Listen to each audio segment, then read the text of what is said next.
Hey, Browns fans, it's time to gear up for a pain-free 2022 NFL season for your Cleveland Browns with new friends of the show, Buckeye Law Group. If you've been injured in a car accident, a slip and fall, a work accident, or even if you've been buried into the ground by Myles Garrett or stiff-armed by Nick Chubb, you need to call Buckeye Law Group today at 1-800-411-PAIN. Their attorneys will fight for the money you deserve. Buckeye Law Group's attorneys have recovered over $1 billion for their clients throughout the entire country. So don't make the mistake of calling just any other attorney. Call attorneys you can trust, and best of all, they're Browns fans just like you. Call our friends from Buckeye Law Group at 1-800-411-PAIN. After 911, call 411. That's 1-800-411-PAIN. 1-800-411-7246. That's Buckeye Law Group, located at 1300 East 9th Street, Suite 1210 in Cleveland, Ohio. Buckeye Law Group, proud fans of the Cleveland Browns just like you. What up, guys? This is Andrew, and I'm sad. You're listening to the Dawgs podcast. Let's go, Browns.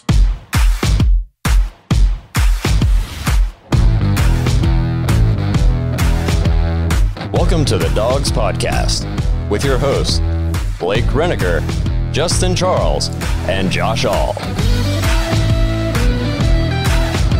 Hey, welcome back to another episode of the Dawgs podcast. If you want to get your intro in the show, head to thedawgspodcast.com, tap leave voicemail in the drop-down menu. I'm sure many of you guys, along just like Andrew, feel the same way we do, and the same way Andrew does. Go Browns. Go Browns. Go Very Browns. sad. Another squandered opportunity for the Cleveland Browns. We're going to get into all of our thoughts plus all of your guys' thoughts. We've got a bunch of voicemails to get to today. Before we do, though, I got to remind you to check us out on Facebook, Instagram, Twitter, and TikTok. If you're watching on YouTube, please like and subscribe. Make sure you tap the notification bell so you never miss a new episode. We want to send a huge shout-out to everybody who has subscribed to us from last year, since this show started, all the way until now. We just hit 5,000 subscribers on YouTube, which to some people might not be a big deal, but to just us four losers from T County, Ohio, it's a pretty big deal. So we appreciate all of you guys. I'm not from T County. Oh, from Stark County. I'm from England. From England. No, it's pretty awesome for us to hit 5,000. We appreciate all the support we're getting from everybody.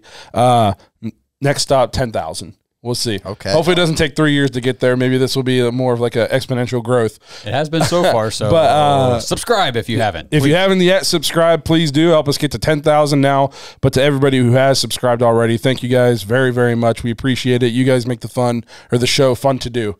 It would suck if, nobody was listening. So thank you guys very, very much. Lastly, if you're looking for more Dawgs content, head to jointhedawgs.com. Become an official Dog Pack member on our Patreon page. We have a ton of fun in there. Well, most of the time, at least when the Browns are winning. When the Browns are losing, it's somebody to cry to. It's like having 50 shoulders to cry on when the Browns lose. We get an extra episode every week. There's fantasy leagues with everybody in there. It's just a ton of fun for everybody. So if you're looking for more Dawgs content, you want more direct access to the Dawgs 24/7, basically, jointhedawgs.com, become an official Dog Pack member. And the stuff that we can't say directly in this episode will be said in the after hours. Correct. Guaranteed. So if you like spicier content, check out my OnlyFans and the Patreon. Both of them have my feet. No, just kidding. Like I said, the Browns. Please don't turn off the show. Squandered. Yes, we're getting to football now. The Browns squandered another perfect opportunity. We had a chance to be 3-1 after the 4-game start of the season. We all said we needed to be 3-1 or 4-0 at this point in the season. And we're 2-2 with the fourth easiest schedule in the league so far, I think, according to Pro Football Focus. Yep, and those two losses are Joe Flacco and Marcus Mariota. So got some real world beaters there. It's just extremely disappointing because I know in theory we're tied for first place in the division. Everybody's 2-2. The Steelers are 1-3. We're technically right there alive, whole season ahead of us. But we've gone 2-2 against the fourth easiest schedule in the league, and we're about to go through a gauntlet. I coming into this week, I thought, man, some of these games coming up look a little bit more winnable now. They're a little bit beat up. After what I just watched yesterday, it's like, man, I hope we don't go 0-7. Like I could see this. I could see a snowball, and like the next thing you know, we look up and we've lost 3 in a row, 4 in a row.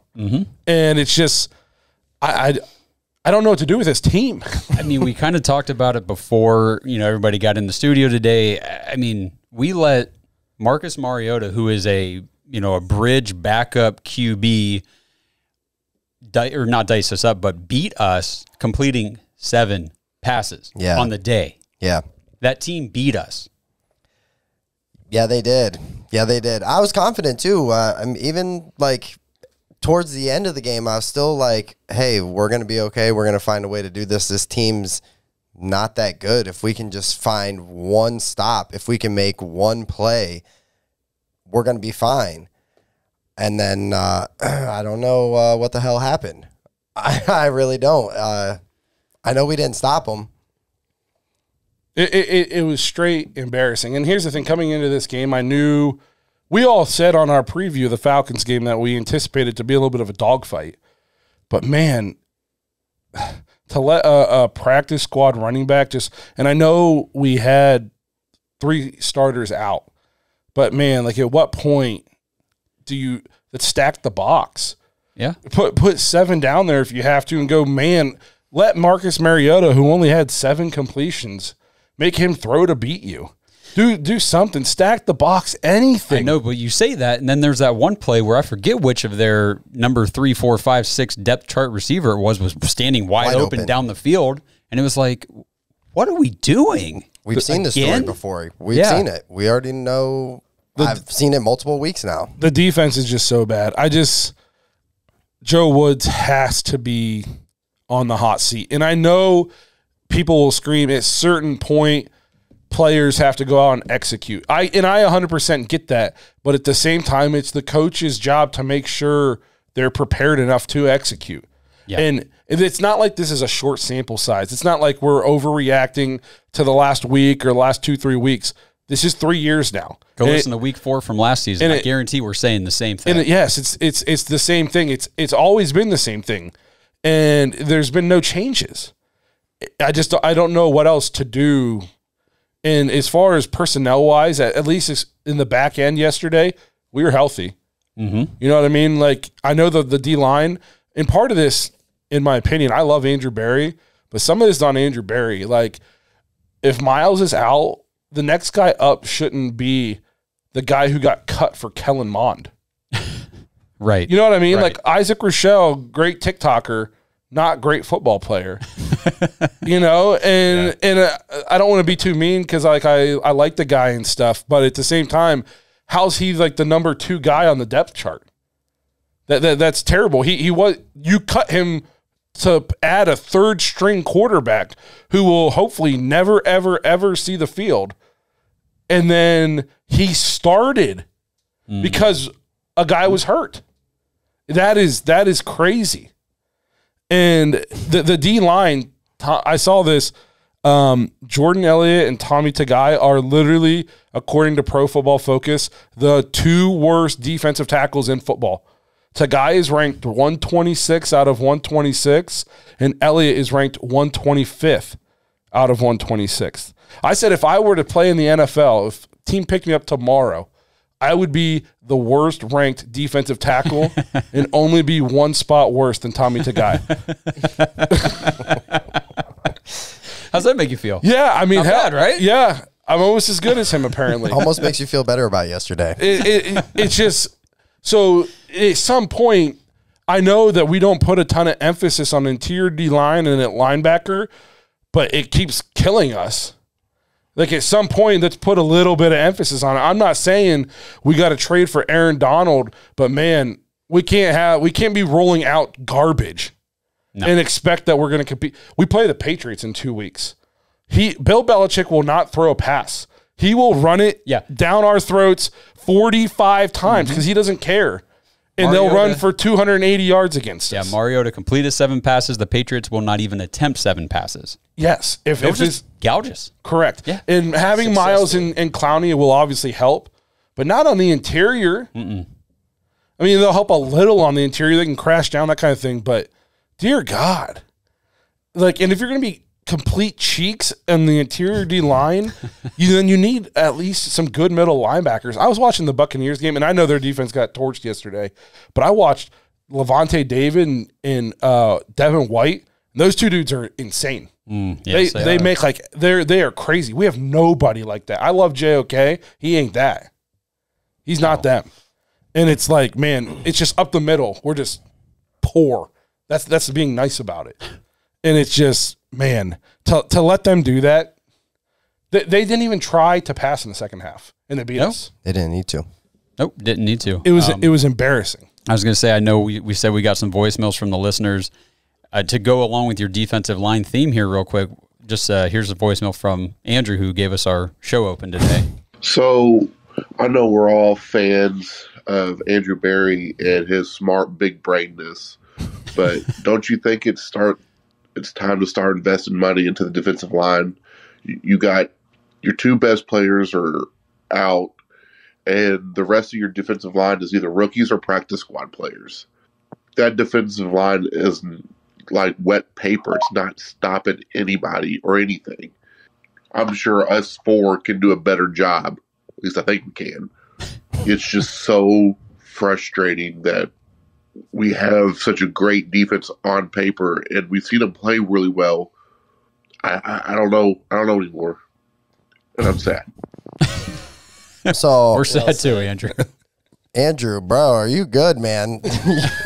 He obviously sent this right after the game from Roosters. Yeah. He's eating the spiciest wings that they've got, obviously, because they're no, I'm just playing, man. And he's That's just my bro. hammered at the Roosters, just calling the that's my Dawgs dude. podcast. We appreciate it. Well, he's right, though. When He's an 100% entire right. section of your defense is Swiss cheese, when Miles goes out for a game or 2 games, and obviously we've missed Clowney for 2 games now, we're screwed because we don't have anybody now aside from our secondary, and something's wrong with them too. I don't think it's talent.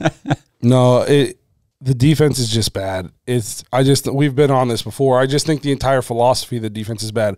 And man, we think it's bad now. What's going to happen in a few weeks when we play Tom Brady? If we try to play this soft zone and we get no pressure on him, he will freaking throw for 400 yards against us, never throwing the ball more than 5 yards downfield. And they will just dink and dunk us for 90-yard drives 15 times in the game, and we won't get off the field one time. Nope. And I'm just tired of watching the same damn thing for the last 3 years. It's unbelievable. Yeah, it's so frustrating. Just, you're watching the game and it's like, I know exactly what they're going to do. We know it. I mean, the players know what's going to happen, and it cannot be stopped. Go ahead. I don't know like how you guys felt, but there was a point in the game too where I was like, I see life. Like I was seeing things that I like. Like I was like, okay, we're making plays. I saw things happening, and then I felt like immediately after that was like that, what was it, 10-play drive where they literally just handed it off to Huntley. Was it Huntley? Yeah. He's elevated now. They just signed him today, but this was a practice squad running back. They had their star running back basically out because he was questionable going into the game, and we had no answer. And we've seen that before. We've talked about it. I've watched James Robinson completely dice us up. I've seen very, very good backs just 6-7 yards at a time, and we can't get off the field. So at what point – we used to get mad at Greg Williams because we'd be like, we already know what he's doing. He's sending the house every time. I kind of want to see some of that. Yes. I don't even care at this point. Like, if that's what we have to be upset about now, like, because this isn't working. I mean, what's the worst thing that's going to happen? They're going to get wide open down the field? Yeah. They're already doing that. Exactly. Yeah. That's what and I'm whether, saying. Yeah. Yeah. Whether it's and that's the thing that's so, like, beyond me is it's still the same stuff. It's miscommunication. It's unorganized, unprepared. We're 4 weeks into the season. We're heading into a game against the Chargers. I don't know if anybody's looked, but Chargers are pretty damn good. Justin Herbert, whether he's banged up or not, will have a clinic. He will absolutely dice us up. And then this is a little ahead of this is not the preview. We got to slow it down. But Eckler is also pretty damn good. He is. He's a whole lot better than Caleb Huntley. I promise you that. Yeah. I promise you that. Yes, he is. Or a rookie or Algier. I mean, All three of them yesterday. Bro. Patterson is legit. I know he's a journeyman, but he's looked good for seasons now. We had no answer. Dude, Algier averaged 8.4 yards per carry. Oof. 8.4 yards That's per carry. embarrassing, man. Caleb Huntley had 10 carries for 56 yards and a touchdown. I bet you he doesn't have 56 yards the next 2 games combined. He probably didn't have that in his career coming into this. Patterson's on IR. He might. And it's just, it's unbelievable. And again, like you said, at times the defense showed a little bit of life. Yes. But then once the Falcons realized, like, if we adjust, they won't adjust, it was over. They were like, okay, well, Marcus isn't playing well here. Let's just take the ball out of his hands and see if we do this, and let's see what they do to counter that. And then we just never countered it. No. You ever notice the Browns will go down and take the lead, and then the very next drive we give it up? Yeah. All the time. Mm-hmm. All the time we just give it up. So was the defense the worst it's ever been yesterday? No. They only gave up 23 points. No. But, man, when you needed it, they sucked again. But it was 23 points to a very talentless roster. Yeah. I mean, they've got Pitts and Drake London, but he's a rookie. They here's the thing is, we didn't let those guys beat us. Completing 7 passes. Yeah. We didn't let those guys beat us. We let Caleb Huntley and Tyler Algier beat us. Exactly. Yeah. I mean, they only completed. He was 7 of 19, and we lost. It's crazy. Yeah. Yes, we did. But I mean, it sucks to say that, but then you look at their rushing, and they rushed for, 224 yards? 202. 202. Most of the times, if you get 202 yards on the ground, you're probably going to win. And then you would think, time of possession, man, they must have killed us. We had, 13, 14 minutes of time possession on them? Let me Can look. we get that real quick? Yeah, hang on a sec. Maybe. Yeah, here. Team stats. Thank you. I'm navigating Help me out here. ESPN here. I want to say it was 34 to 22. 35 to 24. 35 to 24. In our favor. Almost 36. In our Correct. favor. We had 71 plays. Yes, we did. To their 55. We had 400 yards of offense. Yeah. And only scored 20 points. So I guess we can kind of transition this thing. There A lot of people, so I kind of hate Twitter. I love it because I'll get on there and just kind of run my mouth for fun. But I also hate how just anybody can have one no matter how stupid you are, and you got people on there complaining about Stefanski, and on Facebook too, I was arguing with some people like he needs to give up play calling. He should be fired. Guys, the offense, he didn't have his best day yesterday. I will 100% agree with that. We still had 400 yards of offense. Did he kind of screw the pooch a little bit in the red zone? Yes. But coming into this game, we were scoring points on 52.4% of our drives, and we had the 3rd highest EPA in the league behind the Chiefs and the Dolphins, or the Bills and the Dolphins, or the Chiefs and the Dolphins, one of those 2 teams. The offense isn't the problem. What was the red zone play calling a little bit yesterday, a little bit of a head scratch. When you get the ball down to the 2-yard line, just run it. Don't get cute. Don't do fancy runs. You got Nick Chubb and Kareem Hunt. Just run it. Yeah. You could quarterback sneak it 4 times probably and get it from the 2. Yeah. Especially because on 1st and 2, if you line up maybe in a spread and put Jacoby underneath, they're not going to be able to, they can't pack the box. So you're going to you could probably quarterback sneak it from the 2. If you know what I mean? We got way too cute at the goal line. The Njoku end around was awful. Yeah, that was bad. I like the idea of getting Njoku involved, but man, that was terrible. That's not the place to do it. No, and I just thought Jacoby threw 35 times. I understand that Jacoby's been playing really well, but I feel like he's been playing really well because we've been using him the way we need to use him. You know what I mean? And I thought we kind of let him get a little willy-nilly. I mean, he still had a decent game, but he was good early, and he was pretty bad second half. He was not good in the second half. But the offense isn't the issue, guys. It wasn't great yesterday. There were definitely some things I'm sure we could change in terms of in the red zone, but we had 400 yards of offense, and we had the ball for 35 minutes. Our running backs ran for 6.2 and 4.9 a carry. Yes. Yeah. That's amazing. You can't ask for better than that. Well, you can. They had 8.4 and 5.6. Well, I'm sorry. Put our defense on the field. You can get what you want. quickly play devil's advocate. I don't totally disagree with you, but I don't think holding every team we play to under 23 is realistic. I think we held the Falcons to a low enough score that our offense could have and should have won the game, personally.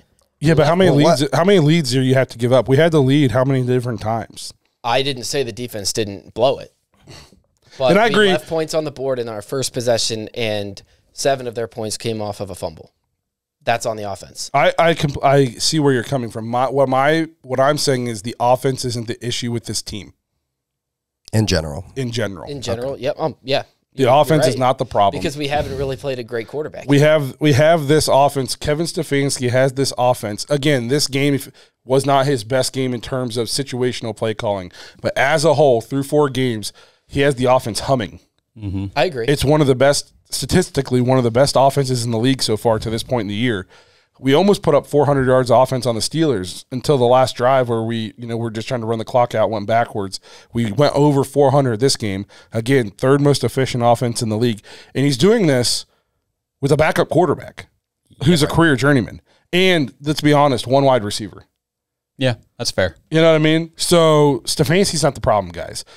So whenever he has one game where maybe in the red zone he's a little bit touch and go and you don't agree with everything, we don't need to be screaming from the mountaintops, he shouldn't be calling plays or fire Stefanski. You sound stupid. We're screaming fire Joe Woods because it isn't after 1 game. It's after 50 of watching the same thing. Stefanski has the offense humming. Oh, and on that note. Yeah, go ahead, because if you weren't going to do it, I was. I don't know what you're going to say, but what I was going to say is I don't really think we're looking towards the postseason at this point to possibly get rid of Joe Woods. I think for some reason he's not even on the hot seat. I 100% think he's 100% safe. I think if the season were to end today, he'd be back next year, unless they're just playing it real close to the chest, real close to the vest. I just don't get the sense he's on the hot seat at all. At all. Maybe that's good for the organization. They're keeping things in-house. They're not losing their head in press conferences and stuff. We don't have our owner like Jerry Jones down talking about it after the game, but I just get the sense that it's business as usual. He's safe. Well, which is crazy to me because you remember 3 years ago he sucked. Mm-hmm. And it was, he doesn't have the personnel. Got the personnel. And then last year we went and we drafted all these defensive guys, got in the personnel, and he sucked for about half the season, and then we were good down the stretch. And you're like, okay, there's no excuses now. And then we come out this year and we suck again. Like, he's the common denominator. I can give him a pass for yesterday because we didn't have our 2 best guys on the defensive You line. could say 3. Who's the third? Taven Bryan didn't play either. Oh, yeah. And I know that But we've got adjust. some extremely weak points on our defensive line. But I don't know, man. Here's the thing. Well, hey, that's how I felt yesterday. I'm John. gonna Okay. come back to that point. Okay, yeah. I even remember where I was going with it. Here's why I don't necessarily give him a pass for yesterday, because if they are just running the ball down your throat, do something different. This is my biggest gripe about Joe Woods.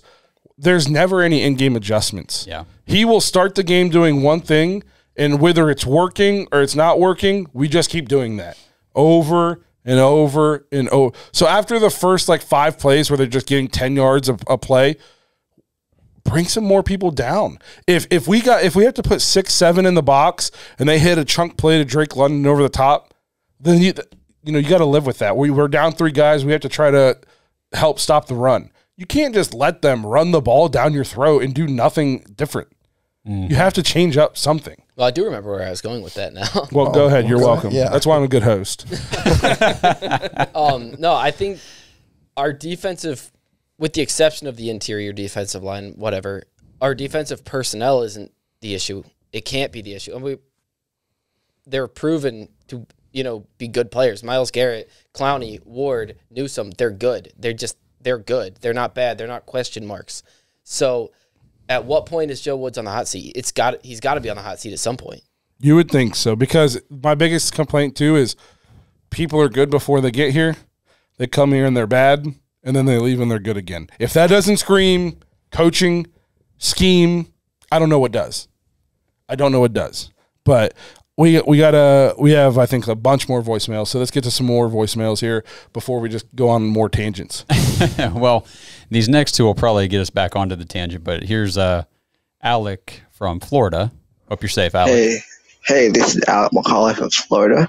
I have my concerns about Joe Woods, and their defense is no pressure, and we allowed way too many passing, and the running game, the other team's running game, cut us right open. My thoughts about Joe Woods, he should be fired. And we should give it to our D-line coach. Okay, bye. Oh, Alec. No damn pressure. Well, Alec, yeah. Is it Alec or Alex? Alec. Alec. I didn't want to mess up your name. No, I get that. Trust me. I don't know if you've watched any of the shows recently, but you mean Joe Burrows and stuff like that. But yeah, I don't get it. I don't get our defense philosophy. We literally send 4 all day, whether it's working, whether it's not, and it usually isn't. We haven't really faced anybody electric at quarterback. Oh, man. I would. No, I mean, if you could say Mariota has a little bit of movement. I by a little bit, he's pretty mobile, but Mitch was mobile. But even then, like, we couldn't even flush him out. We literally were just getting stuffed. Now, we were down 3 yesterday, and I get that. I get that we were missing star players all over the place on the front line, but this isn't like, a one and done. This is 4 weeks now where we've seen the same thing, and we're getting, I don't want to say we're getting diced up, but we're getting manhandled up front. With guys that there's no excuse. I mean, Myles Garrett supposedly thinks he's the number 1 player, and I'm not firing at Myles Garrett on this. I'm just saying Myles Garrett is an elite player. What the hell are we doing? Switch it up. Do something. Put him next to Clowney. Do something. There's no pressure. None. There's never any pressure. And then we wonder why guys are just running around wide open. Well, it's because they have 11 seconds to run their route, and then guess what? After a while, they eventually just get open. They're pro athletes. I'm glad you mentioned that about we haven't really faced anybody electric, because there were points yesterday when Mariota looked like he did things that made me just have quick nightmares about Lamar Jackson. And he's no Lamar Jackson. No, that's the thing. I'm like, if this guy is doing this and making these moves and gaining this kind of yardage against us on the ground, we are in trouble. Well, not winning that game, dude. It's rookie mistakes too. Like on their drive where they went like 90 yards or whatever, they kicked the field goal. I think that ended up being the game winner. It was 3rd and long, and Isaac Rochelle rushes inside for some reason, even though he has contain, and he takes an inside rush lane. The tackle just collapses him down in, like, hey, thanks, man. You made my job super easy this play. And Mariota just rolls out, and there's literally nobody there, and he can just deliver the pass to the guy who was wide open on the busted coverage. Rochelle, you have contain. Keep this freaking guy in the pocket. Turns out the only thing he's good at is doing things on the move. Why would you take an inside? That's why you got cut for Kellen Mond. Because of plays like that. And the thing is I tell junior high kids this. It's like the game can hinge on one play. It's little things like that. And you do that on one play, and it goes from 3rd and 15 or whatever to 1st down at the ball at our 50 because you decide to go inside. Wasn't there a face mask too at the end? Yeah, at the end there was a face mask. So just even more feel, and that's another thing too. Yeah, that's another thing I want to touch on. 15 more. Yeah, penalties again. I think it was 7 for 51, right? So yeah, 7. They only had 1 penalty, but correct. I think 7 for 51. Yeah. I mean, that's not we're not awful. disciplined. No, but when they're only getting 1 penalty for 15 in the game, we're giving them. This was a close enough game where those 51 yards, that really mattered. Yeah. Hey, Browns fans, let's take a quick break in the action. The NFL action is in full swing here at DraftKings Sportsbook, an official sports betting partner of the NFL. We're talking touchdowns, big plays, and even bigger wins. New customers can bet just $5 on any NFL team to win and get $200 in free bets if they do. And if that's not enough, everyone can boost their winnings with DraftKings stepped-up same-game parlays. Right now, for every leg you add, you can boost your winnings up to 100%. With payouts bigger than ever, why bet on football anywhere else? To make things even sweeter, you can throw down on stepped-up same-game parlays once per game day all season long. So go download the DraftKings Sportsbook app right now and use promo code TPPN to get $200 in free bets if your team wins when you place a $5 bet on any football game. That's code TPPN only at DraftKings Sportsbook, an official sports betting partner of the NFL. Minimum age and eligibility restrictions apply. See show notes for details. From tailgate parties to busy weeknights, the flavor experts at Omaha Steaks have made it easy to savor all the flavors of fall. With their mouth-watering assortments of perfectly aged steaks, ultra-juicy burgers, and easy-to-prepare comfort meals that are ready in a flash. Right now, take advantage of 50% off site-wide by shopping their semi-annual sale. This sale only happens twice a year, and it's on now with 50% off delicious customer favorites. And when you use promo code DAWGS at checkout, take an additional $30 off of your order. Don't wait. Go to omahasteaks.com, enter DAWGS at checkout, and stock up on fall flavor today. Omaha Steaks is perfect for those chilly and busy fall nights with entrees ready before the kids can say what's for dinner. And don't forget to use the promo code DAWGS at checkout to score an extra $30 off your order. Omaha Steaks isn't just steak. It's the best steak of your life. Guaranteed. That's omahasteaks.com. Promo code DAWGS at checkout. Minimum order may be required. Now let's get back to the show. Oh! It was terrible. it was so bad. We get no pressure ever. And the thing is, every once in a while we'll blitz, like once every 2 games, and it usually gets home. Yeah. And it's a big play. And it's like, oh, hey, can we do that more than once every 2 games? Yeah. And to draw on what you said about how we haven't played anybody electric, this is what I was going to go with. Not only have we played 4 bad quarterbacks, we've played, I don't know much about the Falcons O-line, but I know for a fact we've played 3 bad offensive lines. Depleted lines. The Panthers' offensive line is not good. The Jets' offensive line is garbage. And the Steelers' offensive line sucks. So we've played 3 bad quarterbacks and 3 bad offensive lines. And all 3 of those quarterbacks, Trubisky had his best game of the year against us. Yes. It might not have been nothing to write home about, but it was his best game of the year. He played bad enough against the Jets the other day that he lost his job. Yes, they're going with Pickett now. Yeah. Against the Jets. But he had his highest, I'm pretty sure his highest rating and his most passing yards against us. Joe Flacco threw for over 300. Baker Mayfield had his only somewhat reputable game. And again, I don't think he diced us up. There was some broken coverage. A lot of it. But Baker Mayfield QBR after 4 weeks right now is 15.3. And he almost led a comeback win against us. Anybody who watched that Cardinals game yesterday against the Panthers, yikes. I did not watch 15.3. He is off to statistically the worst start in the history of the NFL since they started tracking QBR in 2007. And I'm not saying this to bash on Baker. I'm saying he almost beat us.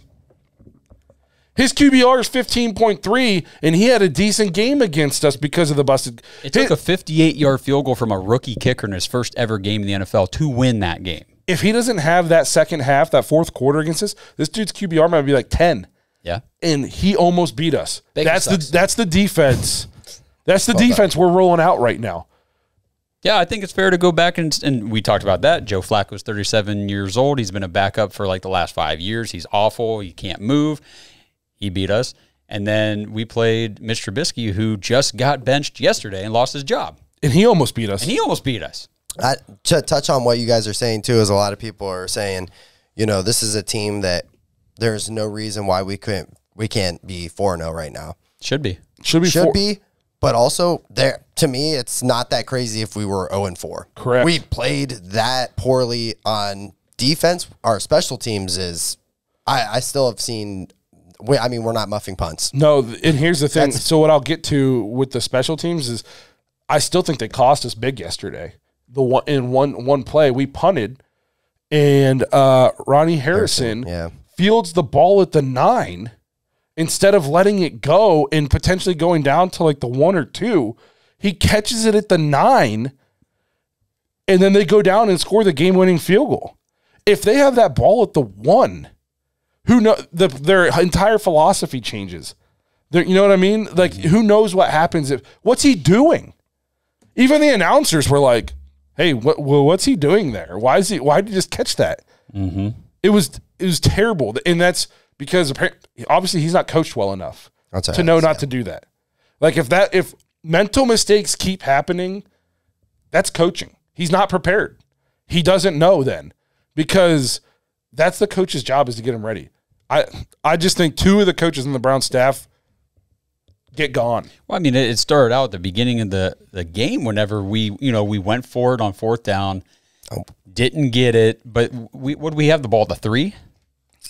Wasn't it? I think so. It was 3rd. So the Falcons, okay, fine. I get the gamble. I get the risk. It's early in the game. If we don't get it, fine. We got them pinned down. They went down and scored. Do you honestly, I want to talk about this. You honestly get the risk? Because to me, I'm over the analytics. Like, it's not cute. I don't think it's smart. You know what looks smart? When you take scoring opportunities and you kick field goals. This is what I get, and we got some voicemails that'll bring this up too. Cool. But this is what I get from the risk of that is you're on their 3. Right. Okay, so we're gonna, instead of kicking a field goal, we're gonna try to go get a touchdown here. If we don't get it, you're hoping that since they're pinned down deep like that, the defense can stop them. 3 and out, they got a punt from the 3 or the 4 or the 5 or whatever, and then we get good field position to try again. You have to think, even if it's not a 3 and out, and I would like to go look at the next level stats. How teams that have to go 97 yards don't score touchdowns that often. Especially the Falcons. Eventually, the drive is going to sputter out. Even if they get it out to like the 30 or the 40, eventually it's because we've said this on this show, it's hard to go 10, 11, 12, 13 plays in the NFL for a drive. That being said, I'm going to take the freaking points. And maybe if we had a history of going for it and getting it, and then it's like, well, we usually get that, so I understand. We keep not getting it. And how many times does it cost us? It either almost costs us games, puts us in situations at the end where we got to do something miraculous to win the game, Panthers. Or it costs us it straight costs us the game. And you had to know, like, especially if you had the ball first, to come out, and even if you just had to settle for 3, the Falcons are now down. Before ever even getting the ball, they're losing. Yeah. You know what I mean? Take the freaking points. And the Browns, since 2020, have the worst 4th down conversion percentage in the NFL at 41.9%. So I understand analytics, but you have to be smart with them. You have to use analytics and also think about your team. You can't just be on. That's why the Chargers coach sucks, because he's like only analytics and he doesn't think about the scenario and what's his team doing. Is my team playing well right now? Do I have this guy in there right now? It has to be a merit. It can't just be analytics, because when you do, you end up with the worst 4th down conversion and losing games. Like, you have to be smart. It's still football. Yeah, you still have to be a football coach. And I want to say that we were good on 4th down. Even we were 2 for 3, right? Okay, so 2 for 3. But even then, those 2 for 3s were Jacoby Brissett. 4th and 1s. Yep, I'm bullying it up. If it would have been 4th and 1. I'm okay. Go for it, because Jacoby, I don't think he's got stopped on a QB sneak this year. Even yesterday when they jumped off the sides, he still got hit and bounced and ran for like 5 minutes. I don't think he's got so 4th and 1, we want to line up and quarterback sneak it. I like our chances there. Okay, but 4th and 3, we never get it. We get it less than 50% of the time. Well, and I know I said that I understand the risk and why you would take that risk. But to be fair, I did not agree with it either, because I was sitting there watching the game thinking, just kick the field goal here. And like you said, just put 3 on the board, make it 3-0. Make it 3-0. That's great. It's a great way to start. The first time their offense steps on the field, they're losing. I mean, the NFL, we see some high-scoring offenses. We see some big-time players, but it's still hard to score points in this league. Well, take them when you get them. And the average NFL game won is, I think, by 4 points. Yes. I was looking at the scoreboard just a little bit ago, and, a lot of the games were close. Even the Chiefs-Bucks game last night was a blowout and ended up coming down, being somewhat interesting at the end. It ended up being 10, and it was with 10 minutes to go, you're like, this is getting interesting. So if the average margin of victory in the NFL is 4, and you know this, 3 points is kind of a big deal. Yeah, a little bit. Change the entire scenario at the end of the game. Yeah. Instead of rolling Jacoby out there, and I'm not saying that he's not that guy, because we've seen him in pressure situations and he's come through. But he's not that guy. But he is a backup for a reason. And so every time that we put him in that situation where we go, hey, we're going to need you to lead a game-winning drive and kind of air it out a little bit, it's not that. I was talking to my dad about that interception yesterday after the game, and that's what I said. That's what Deshaun's for. That's why we have Deshaun. We didn't go into the season ever asking Jacoby Brissett to lead game-winning drives, no timeouts. No. We know that's not what he, And We're supposed to be leaning on the defense right now. Well, and if you even think back to that 4th and 3 at the goal line, in the beginning of the game, that play was, he ended up throwing the ball away. On a 4th down. Like, on a 4th down, that's a guaranteed you lost. You turn the ball over, at least try to make something happen. At any point this season. He hasn't been able to just take because we keep pissing it away at the end. The Steelers game, we almost did it. Yeah. We almost lost to the Panthers. A 58-yard field goal to win it. Yeah, that got helped with roughing the passer, and then they didn't call fake spike. Yeah, yeah, like fake spike. For once, it kind of went in the Browns' favor there. I mean, here's the deal: is we're just not that good of a football team right now, which makes no sense because we have. And here's the thing: is what I've been telling people is missing Deshaun Watson. It hasn't been the issue. No. So.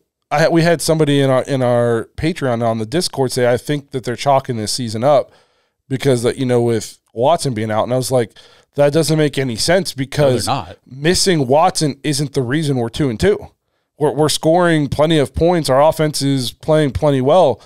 That doesn't make any sense to me that, we know that we're not going to play well this year because the offense is playing well. He's got Jacoby Brissett playing the best ball of his career. We had a 13-point lead against the Jets. Yep. With a minute 55 to go. And no timeouts. Yep. Nick Chubb's playing out of his mind. That's not chalking it up. Yeah. That's just being a crappy football team. Yes. Yep. So we got more voicemails, right? Yeah, I got a couple here kind of going on this point about taking the points. This first one's from our boy Gage. Hey, what's going on, y'all? Rough outing yesterday. That's one way to put it. When are we going to start taking the points? When we're in the red zone, why? Why did we not take the 3 points on the goal line? I don't get the reasoning. We weren't in a situation where we needed to go for it to score a touchdown. We could have just taken the 3 points, and then we would have had the lead there. It would have put less pressure on the defense.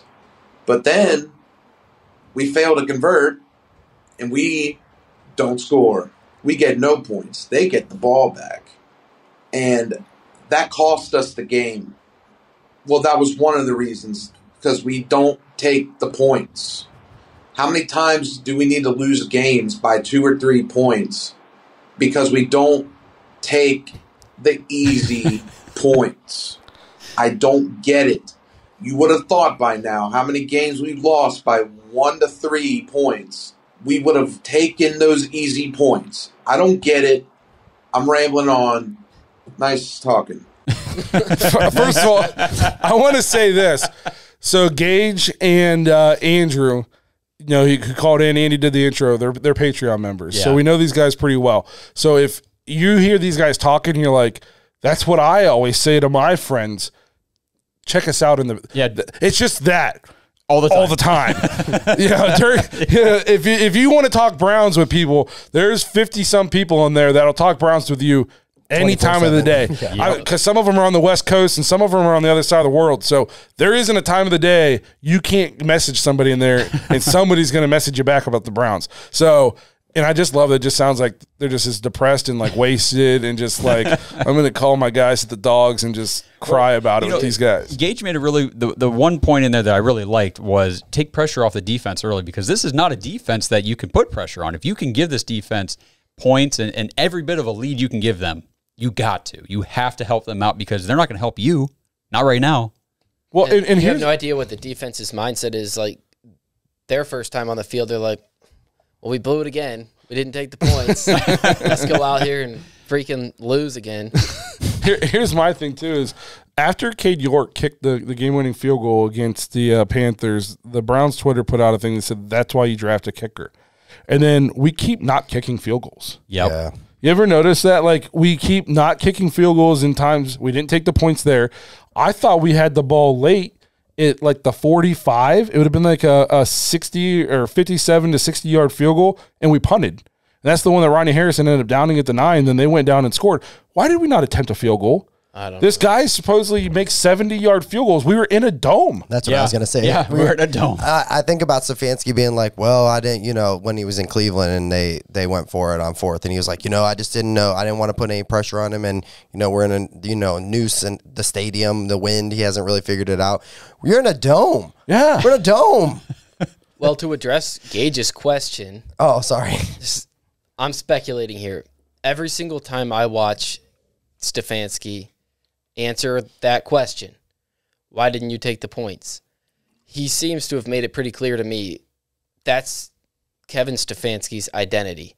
He does not take the points. He always goes for it on fourth down. It's just what he does. Unless it's like 4th and 10, 4th and 8, maybe. He always goes for it on fourth down, and I just feel like we never get it. It feels like we never get it. We get it 41.9% of the time since 2020, which is Not worst in the NFL. Here's the thing, too, is I think it was Tony Grossi or somebody asked him, like, you looking back, should you have taken the points? And he said, I'm not going to be results driven. Like, we have a plan and, like, we're going to do it, and we're not going to let the way it goes dictate how we do it in the future. Why the hell not?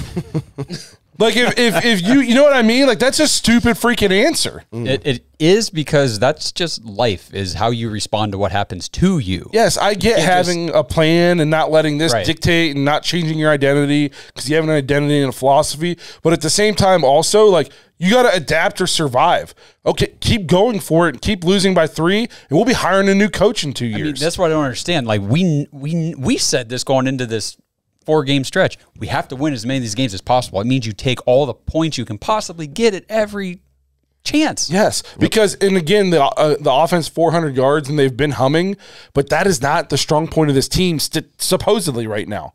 You had to think coming into the season, like, any chance I have to put points on the board, I got to take, because I'm running with a backup quarterback right now and basically one wide receiver. So if I get a chance to get points, I got to go get them.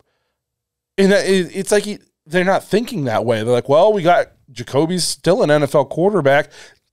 Barely. You know what I mean? Like, yes, he's had a couple good games. He's playing well, but you got to get him points, too, to support the offense. It's not just, take pressure off the defense. And again, he's been playing really well. No, I'm not taking anything away from him, but because we've been managing him correctly, putting him in good situations. Right. We're not just letting him going out there and being like a Josh Allen. Throughout the game. You know what I mean? And Mayfield last year. Yeah, we're not throwing him out there and being like, hey, go win us the game. He's playing well because we're keeping him within the structure of the offense, and we're managing him. And then he's done some really nice things, even off script a little bit, and that's a bonus. But you can't count on that from him for 11 games. If you could, he wouldn't have been available this year. He'd be playing on a team. He'd be starting for another team. Yes. Right. So you have to go get if the points are there, you have to go get them. Well, here's another voicemail about taking the points from Brown Tiger. What's up, fans? This is the Brown Tiger. That was a horrible loss. I wanted to take a day and just gather my thoughts.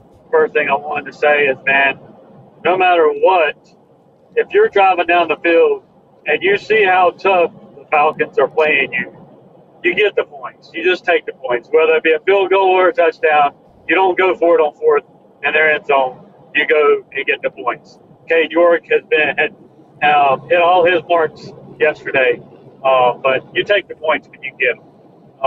And the game would have been a lot different story had you taken the points. If everything would have happened the way it did, even with the interception, we would have been tied and had a chance to stop them and go into overtime. It is what it is. You can't change it now. But one thing I will say is that one thing I was worried about was, is it going to show up that we're going to miss Jadeveon Clowney and Myles Garrett? And boy, did it show we missed them badly. They ran it up through the middle all day long. We desperately need something to stop that. Now we're going to have to get a win in an unlikely way against an unlikely opponent. But that was my thoughts. Go Browns. Well put. That is very well said. Why are we not signing a Dominican Sue? No clue. It better be because we're blowing him up and he just keeps hitting ignore. If we're not even trying, what are we doing? Because this dude just sitting at home, and he might not be the home wrecker that he used to be. And I guess not home wrecker. That's like a, he's like cheating on. He might not be like the game wrecker that he's just out there like wrecking homes, just sleeping with wives and whatnot. But no, he might not be the game breaker he used to be, but I guarantee you're not just going to bully Ndamukong Suh for 60 minutes. No. He's going to fight. You know what I mean? And I don't even like him as a person that much. And I would take him in a heartbeat on the team because we need a little nastiness and we need somebody who's not going to get bullied all game. And he can stop the run and he can pressure the passer from the inside, which will then free up Miles so he can't get triple teamed every play. Yeah. I don't understand how this guy's just sitting out there and we have the most cap space in the NFL. So just like roll the check into a ball and throw it at him. And tell him to write what he wants on it. I think someone, it might have been you, Josh, brought up maybe Sue is waiting it out. Well, yeah, I said that because I don't think he's 34, 5, something like that. I doubt he wants to play the majority of an NFL season. He probably wants to wait till the last third of the season. I think he'd be playing somewhere if he wanted to play. If all he wanted was just get paid and play football, he'd be somewhere. Right. But to Brown Tiger's point about Clowney, missing Clowney and Miles, and we were worried about maybe not getting Clowney back this year, and that's when we assumed we would have Miles playing. So to not have either one of them playing, I'm kind of surprised we only gave up 23. Like, we only gave up 23 because they did it by running, which takes longer than carving. And we us up gave through them the air. ball off Yeah. the Well, and they didn't realize it until the second half. If they would have came out and been doing that, it would have been a long day. It was a long day.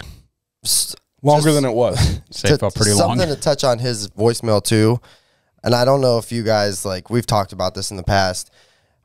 Have you guys noticed it just every time that we have like a scripted fourth down play, it just always kind of feels like it's a broken play. Yeah, I think I mentioned that a couple episodes ago. I used to be like, well, maybe it's like a Baker thing. You know, maybe he's going right when he should have been left. But we saw it yesterday. It ended up being literally Jacoby Brissett threw it out the end zone because he could have tried to throw it in there, but who knows? It could have been a pick, whatever.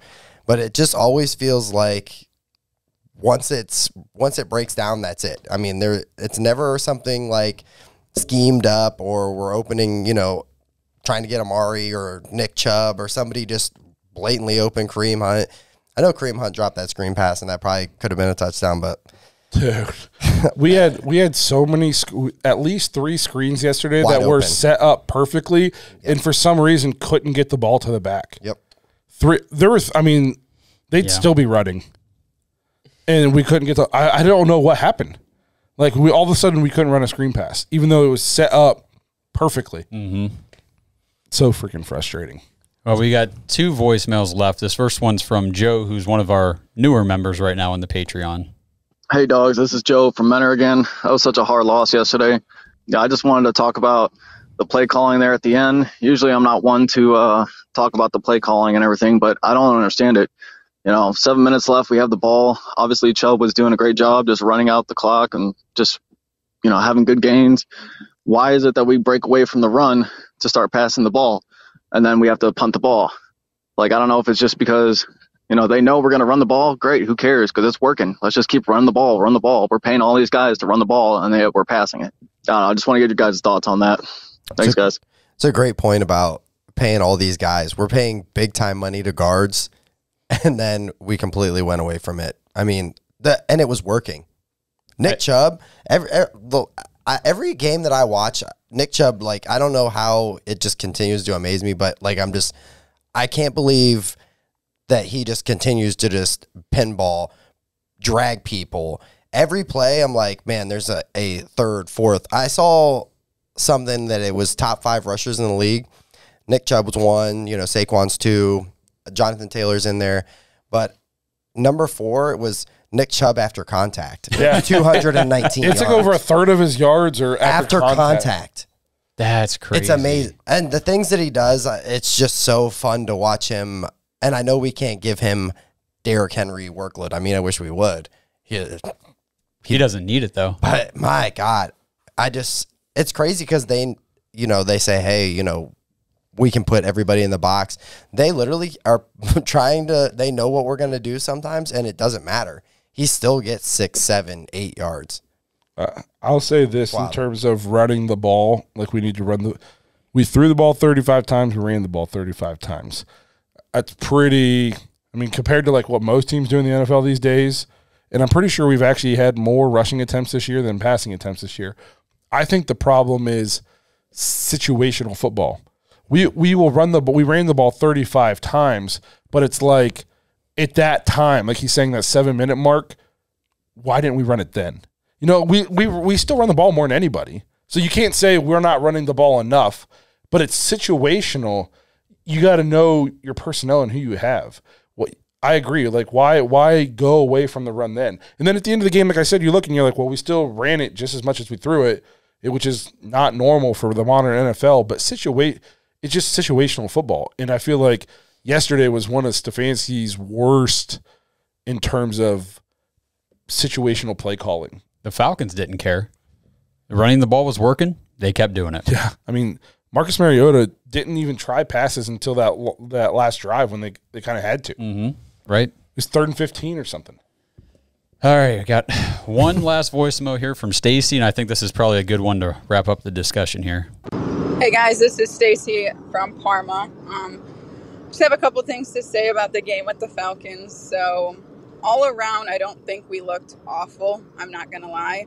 But the defense, of course, I mean, as we expected, wasn't going to be what it normally is. I mean, we had half the people that are key pieces out, especially 2 of our big edge rushers.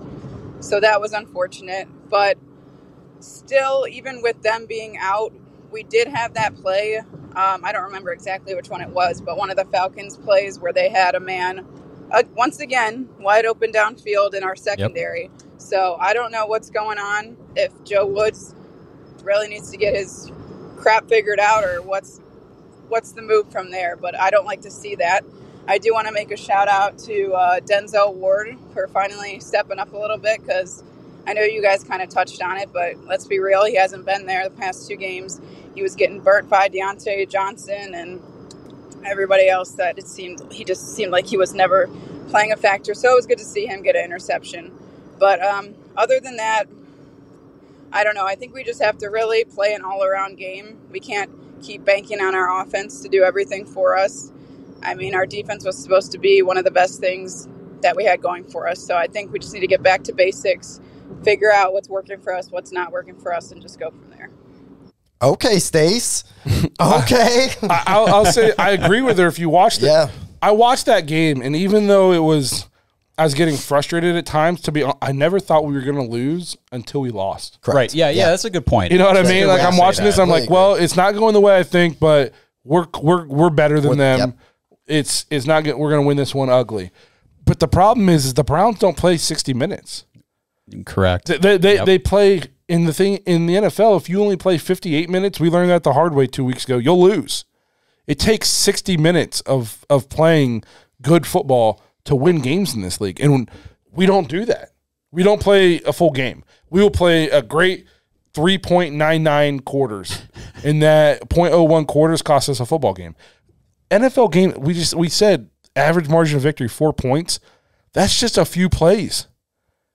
I mean, that's a handful of plays that decide the games. So you can't come out. You have to have it every play, and we don't.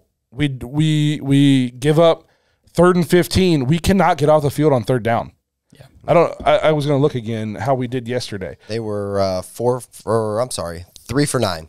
So that was not bad on us. But in Joe Woods' career, we're typically bad on 3rd down. And at 3rd and 15, we give it up. Not only do we give it up, we give up a huge play. Yes. And then Denzel's just trying to bring the guy down, and he gets a piece of face mask, and it's 15 more yards. Yep. And it's like, and I know that they said they were in cover 3, so like I don't know who was supposed to have. He came from the left. He ran all the way across the field. I mean, and everybody else went deep. So it's probably like a linebacker who's supposed to have this guy, I'm guessing, because corners got deep third, safety's got deep middle. So I don't know who's got the guy who's on the cross, but somebody has him. I'm assuming the linebackers dropped middle hash right in that. So, and they were nowhere to be found. I know there's no defensive coverage where the entire middle of the field, there's just no people. No defense. You know what I mean? No defense. Like if you go back and watch that play, it's like our linebackers dropped like 40 yards instead of just dropping like 10, 15 yards underneath. They were back with the safeties, and this guy's just hey, where the hell is everybody? I'm wide open. If Marcus can give me this damn ball, we're gonna be okay. It's just another busted coverage, and it's how many are gonna have? So we had them in the first game. Yep. Obviously had them in the second game. Yep. Not as many in game 3. Denzel's just got cooked all game by Johnson, and then another busted one here. I mean, we just did a whole episode. Like, what do we got to do? I don't know. I don't know what to do. I don't want to fire a coach midseason. I just don't want to do it. It's a bad look. And to be honest, whoever would come in his spot, more than likely, we're going to still be running Joe Woods' defense. That's what I was just going to say. Like, you can fire Joe Woods right now, but it's still going to create more questions than answers, at least for the first handful of games that we have the new guy. Yeah, and it's almost like the players didn't realize the sense of urgency for these 4 games. Like I said at the beginning of the episode, yes, the season's still alive. We're 2-2, tied for first place in the division. All the rest of our division didn't get to play the 4th easiest schedule in the league. You had to take advantage of this opportunity, and you didn't. You pissed it away. Yes. And now we got, just real quick before we wrap this up, you tell me who. I can fire him off, bro. You tell me who we're beating. Well, not the Chargers, not to spoil the preview next episode. But yeah. I think I'm gonna. Are we beating the Chargers? So, call me crazy, bro. We'll talk. Okay, I think there's a wily chance. Okay, but who's after this? Patriots, right? Patriots. I think we can with our run defense. And I don't think the Patriots are that good. And they might be on their 3rd string quarterback. Yeah, it's getting iffy now though with that run defense. You're right. We're beating the Ravens. No. We can't stop Lamar Jackson. Are we beating the Bengals? I want to say yes, but they're starting to play better. I'm still picking us. Are we beating the Dolphins? Nope. Probably not. We won't freaking cover. Does it though? They got 2 guys that can get open on the best of them. Yeah. Yes. Are we beating the Bills? In Buffalo. Are we beating the Bucks? No. Maybe, I don't know. Tom Brady will throw for 400 yards. Yeah, Blake. Gonna need to get some damn pressure on Tom Brady because their line sucks. You know what I mean? So let's get some pressure. So we all say we need to have 6 wins by the time Deshaun gets back. We only have 2 now. We should have at least 3, if not 4. We have 2. So pick out 4 wins here. I can't pick out 4 wins there. Not with this defense. Absolutely not. I cannot pick out. I don't know if I can find 2. Maybe the Patriots and maybe the Bengals. Even so, that's only 4. That's not going to cut it. No. We got to steal one. Who are you stealing it from? With this defense, who we stealing a win from? I don't know. It's and that's just to get to 5. Yeah. We said you needed 6. If we only get 5, you better hope Deshaun comes back and he's freaking balling out like that. There's no room for error once he gets back. Mm-hmm. It sucks because I look at the roster and I go, this is a roster that I think any opponent other than maybe Buffalo, I think that we have a legitimate chance to compete. On the roster, yes. And then I see what gets put out there as far as performance, and it's just like... What's the thing? Like, the defense takes the field, and immediately you forget the names. You forget what the roster says is on the field because you're watching it thinking, these are just scrubs. Yeah, we These look must lost. be practice squad guys. That is they it. look I think terrible. They look lost. Completely lost. They look lost. Well, they better get found quick. Yeah. Quick. But I just have a random question for you guys real quick. How do you guys think Jacob Phillips did yesterday with the green dot? I think it's... I mean, we really only had 1 busted coverage from what I could tell. I didn't know... My problem with the defense wasn't miscommunication. It was just being soft. Yes. Just getting drilled. Just bullied. Yeah, just getting bullied. As far as in terms of... I didn't see guys like pointing or the guys just running past us wide open. I didn't see much of that. We just looked like pansies. They just dog whooped us up and down the field. But anything else we need to cover? I think we've pretty much gotten it all out. I think so. We want to thank everybody who sent a voicemail in, especially the Patreon members, and then to the new people we never heard from before. Yeah. We really appreciate that. Absolutely. Keep it up. So far this year, we've been getting a bunch of voicemails for all the. It makes doing the post game episodes way more fun than us just coming in like last year and talking about what you guys all saw. It's way more fun getting your guys' input and just kind of feeding off that. It's way easier for us to just kind of to ebb and flow with you guys. So keep that up. We appreciate it. The dogspodcast.com, tap leave voicemail. It's in the drop-down menu or at the bottom of the screen. If you don't want to talk, you can also just scroll down to the bottom and type in a question to us, and we can just read it out loud on the show. But don't be afraid to call. We're nice most of the time, unless you suck on defense for the Browns. Then we might be a little mean. But we're nice to most of the people who call in. So we appreciate you guys being here. Again, huge shout out to everybody who follows and helping us hit 5,000. Hopefully you guys check the after hours out. If not, join thedawgs.com, become a Dog Pack member, jump in. It's going to be a fun episode today. Make sure you guys check out our Chargers preview when it comes out later this week. And we will see you guys all hopefully next Monday, and would not be 2-3.